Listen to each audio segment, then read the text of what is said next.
Hi, I'm Britt Garner. And I'm Rob Spall. Welcome to Nature Insight. Speed dating with the future. Welcome to the third episode of our third season. If you are new to the IPBES podcast, this is where we take a journey together, exploring just why we should care about the science and policy of biodiversity. So, Britt, in our last two episodes, we've heard about mushroom treks in the Himalayas and some of the network stakeholders that are strengthening and supporting the work of IPBES. But what's next on our speed dating schedule? It's been amazing so far, and I'm excited about this episode as well, as we're moving from widening the IPBES tent and the grassroots perspectives of stakeholders. We're going to actually trek together into a completely different and even less familiar environment. Antarctica, the frozen continent.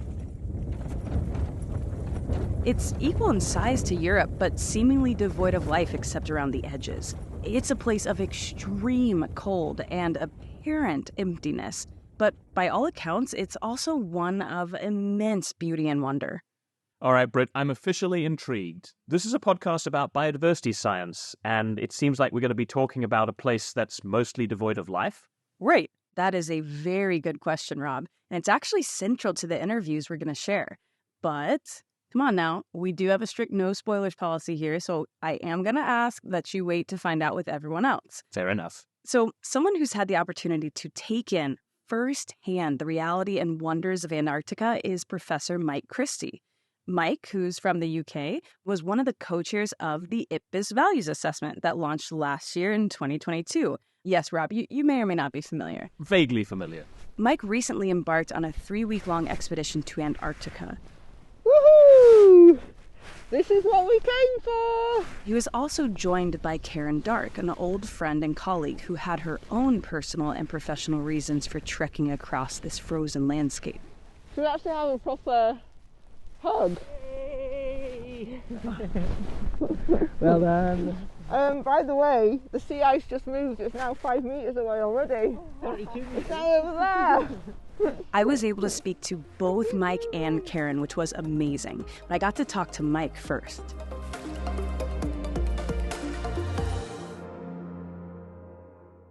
Thank you so much for joining. I am so excited to get to talk a little bit more about nature's values, the many different values, contributions to people, particularly in places we might not always consider when thinking about the values of nature. You recently went on an expedition or a trip or a journey in Antarctica. Can you tell us a little bit about what the purpose of that journey was? So the trip was with a friend, Karen Darke. And Karen and I were students together. And when we were at university, Karen had an accident and was left paralyzed. Since then, she's been a Paralympic gold medalist. And Karen's got this thing about the number 79. So she won the 79th medal in the Rio Paralympics. The atomic number of gold is 79, and her PhD was also in gold. And we discovered that the coordinates 7979 is about 79 nautical miles from where most expeditions fly into Antarctica on the Ellsworth Mountains. So our trip was slightly over 79 nautical miles down through the Ellsworth Mountains and then onto sea ice.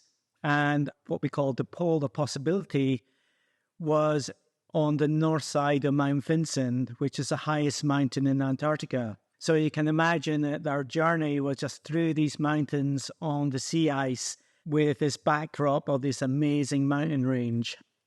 What was it like to be in Antarctica? What did your days look like? It was so awe-inspiringly beautiful. It's very hard to describe how profound it was. The vastness of the place. When you're traveling back from a pole towards the mountains, these mountains were in a landscape and we traveled days and they never seemed to get bigger.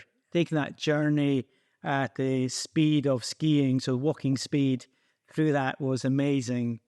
Also in terms of the snow, if you think about the Inuit, they have 50 words for snow. And we saw it in terms of ice crystals sparkling like stars. We saw the strastrugi, which are the ripples in the snow and ice formed by wind blowing. And again, they formed amazing shapes.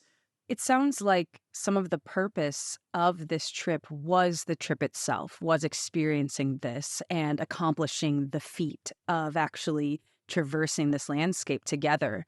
Was there research done as well, or any other observations that you were making from an academic standpoint or even personal standpoint? We didn't undertake physical research there, but I was chair of the IPBES Values Assessment.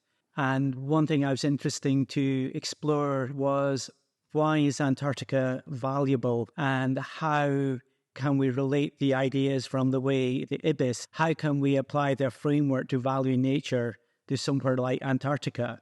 What IPBES suggests is that nature comprises biodiversity, so all the plants and animals and insects, etc. And that biodiversity delivers benefits to people.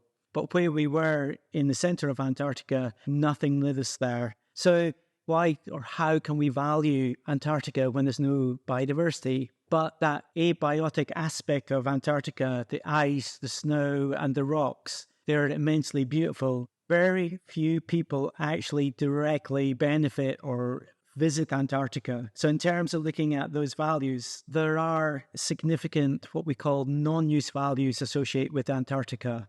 People watch David Attenborough films on Antarctica and the penguins. People get inspired by the journeys of Scott and Amundsen. So there's a lot of cultural heritage attached to it. So there is an immense value associated with those non-use values, how people measure it or value it from afar. And that is really important.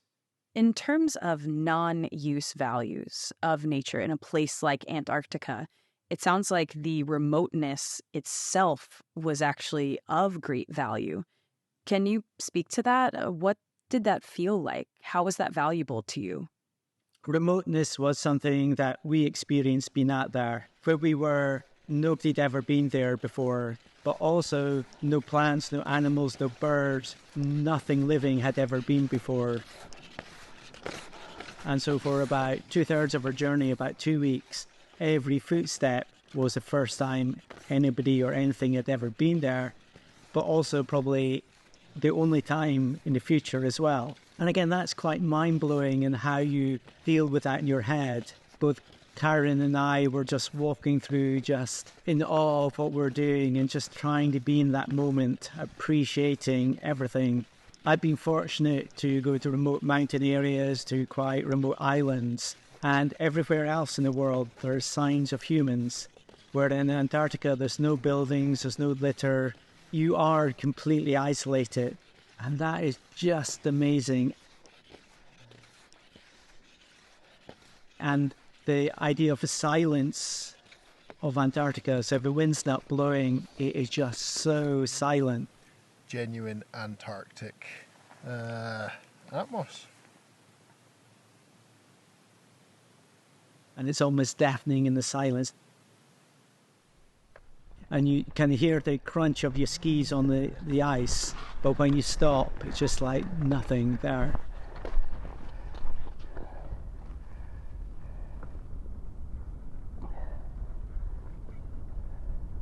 So all that is just so mind-blowing, and you feel so appreciative of having that opportunity to learn it. We no internet, no telephone signals. We had a satellite phone for emergencies, but there was none of that daily interruptions you get with technology just now. And again, just removing yourself was really important. In terms of the kind of almost pioneering aspect, this idea of first. So every one of those ski movements is something where, at least to our knowledge and modern human history, is somewhere that a human has not been. What does that feel like, or what's that impact? How do you sit with that now, looking back on the trip? We had our pole at coordinate 7979, and we had the GPS. As we approached it, we're following our GPS signal. You have the distance left to the pole, and the red line is showing where it's at. which right now it's completely off because the GPS works when it's moving.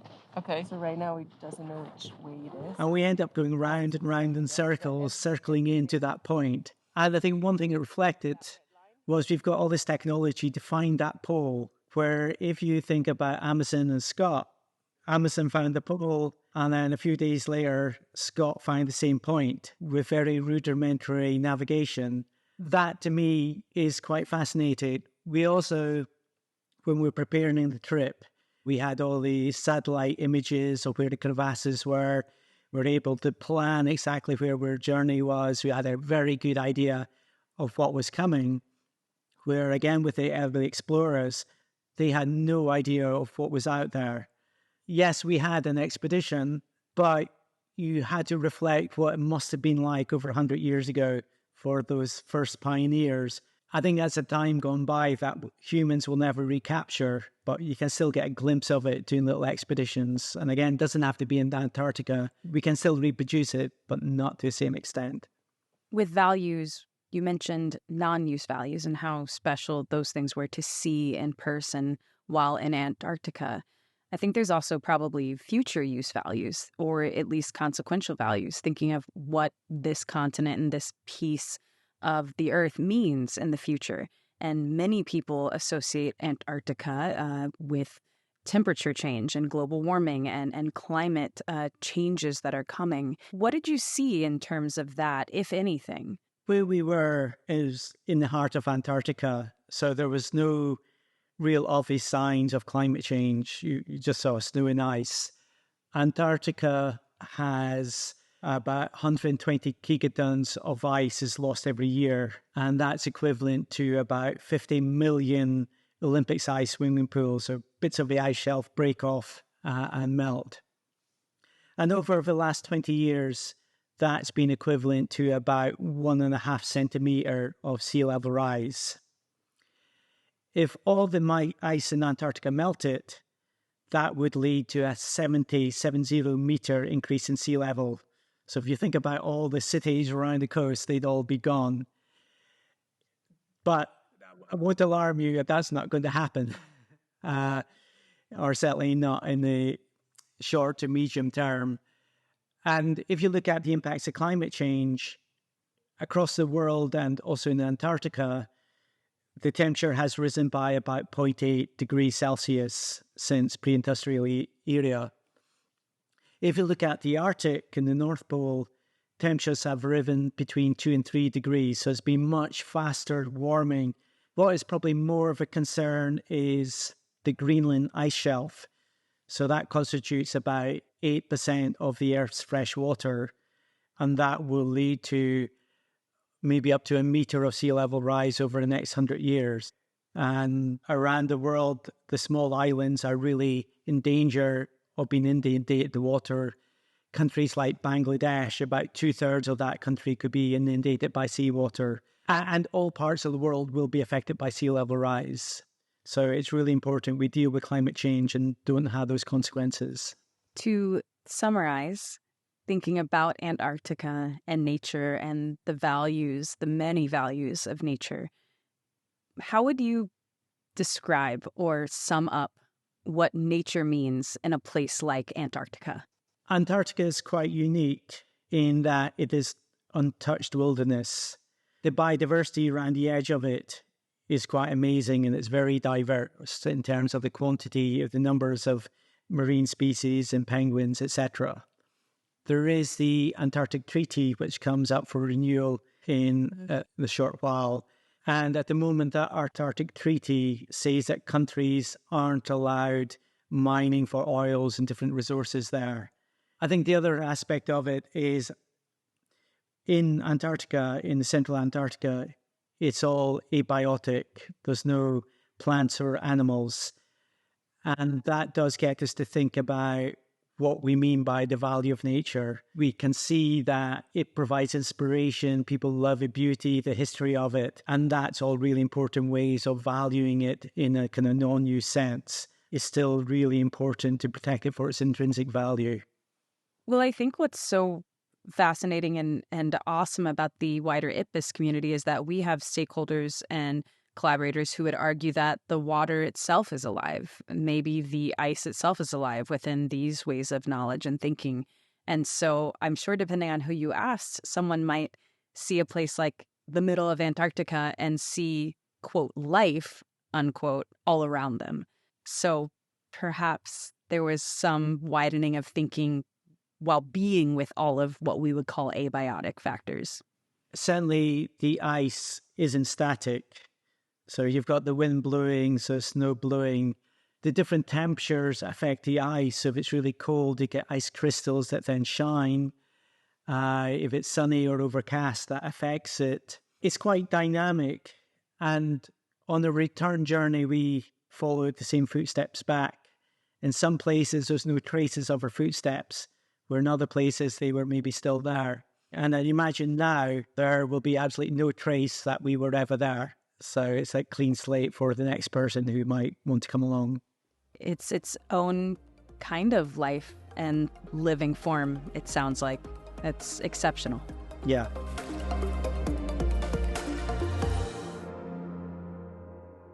It's been amazing to listen to Mike's story because those vivid pictures he's painting of this incredible adventure contrast so strongly with some of the other images that I have of Mike in conference rooms and research venues, working so hard for the last 4 years on that IPBES values assessment. And this incredible bridge between those two realities is this idea of valuing nature beyond just its use for us and for other people, and the importance of considering all the different ways that nature can and should be valued. As someone who works so often with students, Britt, do you have any chance to bring this idea home to your students in the classroom or outside the classroom? Yeah, I think one of the best sort of non-use values conversations that happens, especially with younger humans and students and kids that are getting into thinking about life on Earth, is just the fact that they can have these favorite animals or these species that they love, and they will never see them. They literally might never see them. It might live a continent away, or they've just seen pictures and videos, and yet the love of the thing can be so strong. Yeah. You know, I love my sharks, and I thought while living in Montana that I would miss out on having a bunch of shark nerds, these kids. But I'm telling you, I worked with so many different students in, formal and informal ways that live in the middle of Montana, landlocked, and yet have such this huge love for marine life and sharks. And so even being totally distant, it's just knowing that these things exist and that we share this world together is itself super powerful. And that is really, really neat.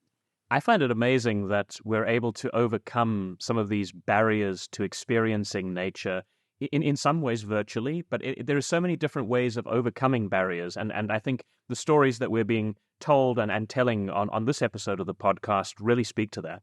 Oh, 100%. And the next person we'll hear from, Karen Darke, can really speak to this. As we heard from Mike, this trip with Karen was also deeply personal.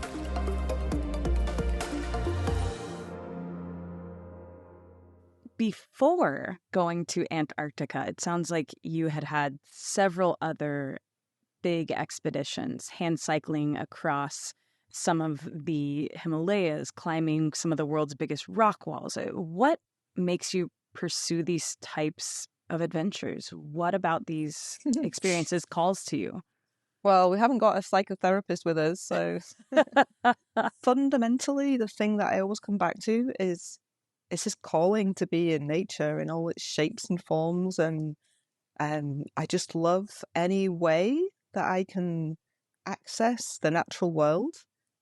And when you have a disability like mine and you can't easily get away from the man-made world, the impact is enormous of just that full immersion in a beautiful, beautiful natural place far away from tarmac and concrete.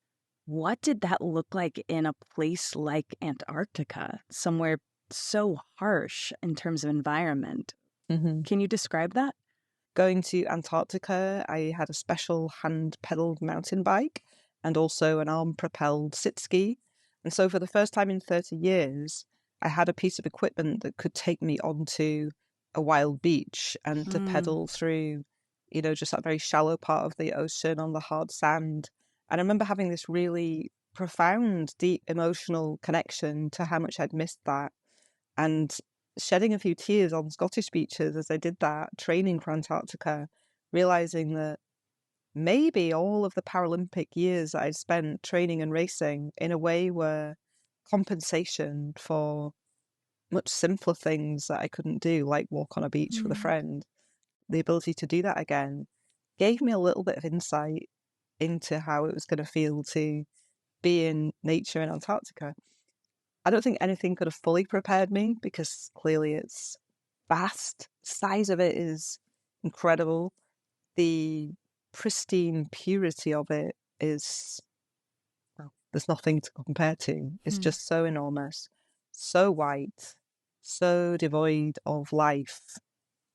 People think of Antarctica and think of biodiversity and they think of penguins and all the sea life, but actually where we went was the interior of Antarctica, where there's nothing living apart from maybe a few lichen and a very occasional human being. So yeah, to be in a place like that just stretches for thousands of kilometers with literally nothing, with that knowledge that nobody has been here, really connects you with that part inside of yourself and enabled, I think, all of us just to drop into this very spacious, peaceful place inside.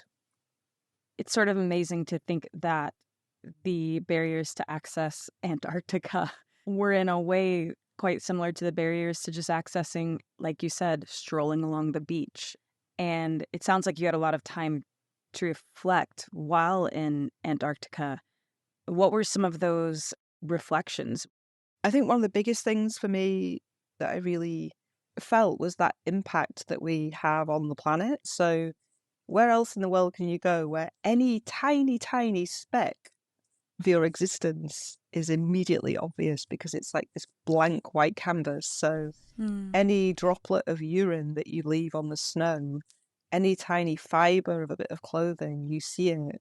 Any tiny shred of plastic that's broken off something, you see it.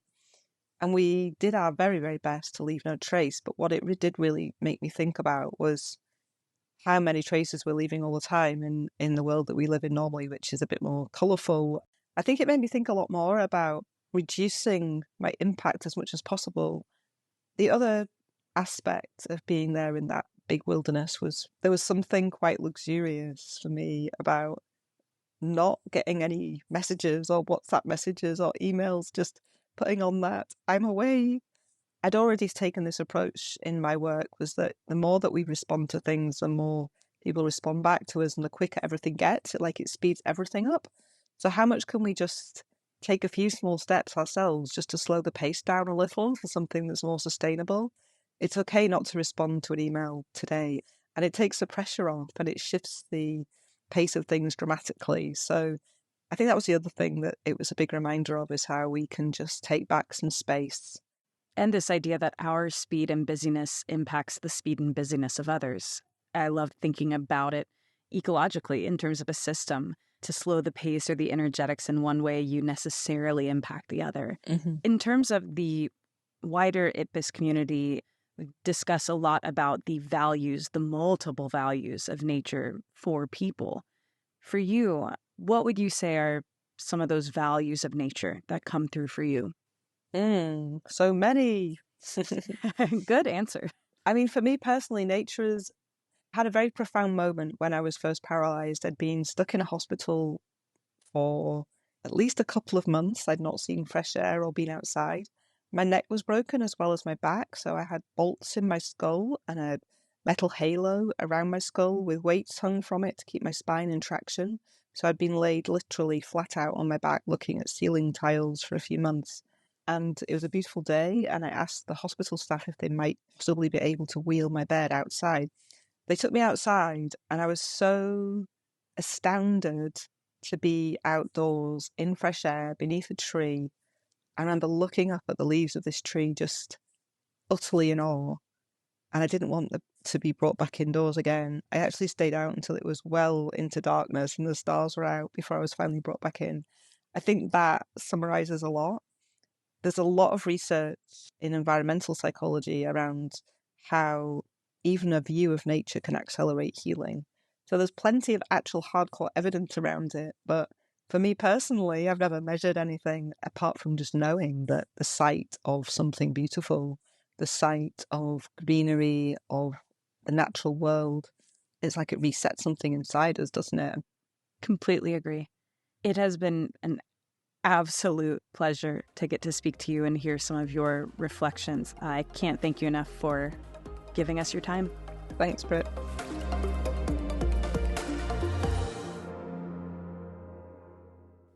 Britt, I know we often talk about how fantastic some of the interviews we get to do on this season have been, but that one really, for me, was quite something. It's so clear when you hear Karen talking that for her, the connection that she makes with nature is really almost spiritual in some ways, and really the importance of how that makes her feel. It's so hard for many of us, I think, to imagine some of the trials that she's been through, but I think we can all connect to that sense of wonder, that sense of awe that she feels about the natural world. And I think it's also something you hear a bit from Mike when he talks. Oh, definitely. Yeah, he says that the purpose of their trip to Antarctica wasn't, for instance, directly scientific, but even so, it contained great value for science and for research. And I think maybe that's something we need to talk more about when we explore the concepts of science and of nature and of biodiversity, which is how we can take value from all of these different parts of the work that we're doing.